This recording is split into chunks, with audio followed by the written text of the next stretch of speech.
কারণ আমাদের বিশ্ববিদ্যালয়ের একজন শিক্ষার্থীকে পদার্থ বিজ্ঞান বিভাগের আসিফ সৈকতকে ধরে নিয়ে আসা হচ্ছে দুপুরে বঙ্গবন্ধুর ভাষণ বাজানোর জন্য।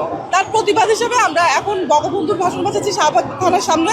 যতদিন না পর্যন্ত তাকে মুক্তি দেওয়া হবে ততদিনই ভাষণ বাজবে।